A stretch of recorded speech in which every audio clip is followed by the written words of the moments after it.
याद है, इस क्वेश्चन को देखते, ठीक है।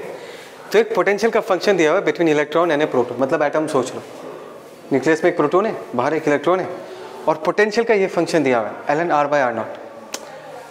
जो बोर्स मॉडल है उसमें तो ये ऐसा तो नहीं आएगा, that's obvious right, because energy का एक्सप्रेशन क्या था, k q1 × q2/r, ln का फंक्शन तो नहीं हो सकता। तो ये एक हाइपोथेटिकल क्वेश्चन है, समझ में आया, जहाँ पर उन्होंने पोटेंशियल को डिफाइन कर दिया और बोला है कि assuming Bohr's model to be applicable, assume करो कि बोर्स मॉडल है इसमें एप्लीकेबल है। बात समझ में आया। तो तुमको यहाँ पर पूछा है find the relation of r with n। r हो गया तुम्हारा रेडियस, n हो गया तुम्हारा principal quantum number. Is that clear? Okay, ठीक है।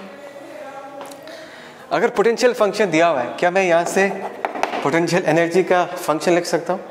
पोटेंशियल तो एक चार्ज के लिए होता है, यूनिट चार्ज के लिए इतना एनर्जी है, लेकिन ऑर्बिट में क्या है, इलेक्ट्रॉन, एक सिंगल इलेक्ट्रॉन, उसके पास एनर्जी कितना होगा, e(v0), सिर्फ इसे मल्टीप्लाई कर देना है ln r/r0।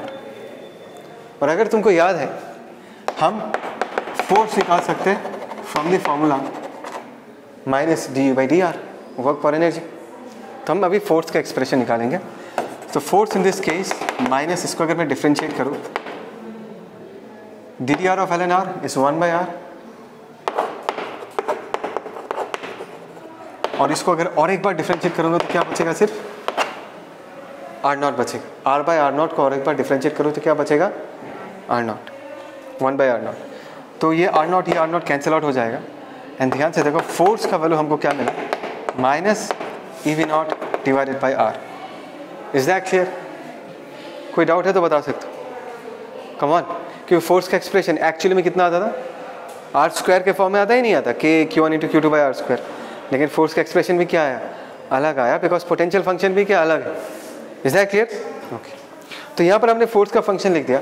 फोर्स के फंक्शन को लिखने के बाद हमको यहाँ पर relation between r and n पूछा गया, right, relation between r and n। तो ये जो फोर्स है, this will provide the centripetal force, in this case mv²/r। So this r, और बेसिकली एक काम कर सकते, r और n के बीच का अगर रिलेशन है, एक मिनट, और एक रिलेशन भी यूज करेंगे। हम ये भी यूज कर सकते हैं, mvr is equal to what, nh/2π। Yes और नो? बॉस करने एक बार। Okay, so -ev0/r is equal to mv²/r। हमको पता है कि ये जो फोर्स है वो क्या करेगा, that will provide the centripetal force. Secondly force posted ये भी बताता है mvr इक्वल टू nh/2π। हमने दोनों वैल्यूज पुट किया, r कैंसिल आउट है, माइनस को इग्नोर कर रहे हैं बिकॉज माइनस सिर्फ डायरेक्शन बताता है सेंट्रीपिटल फोर्स।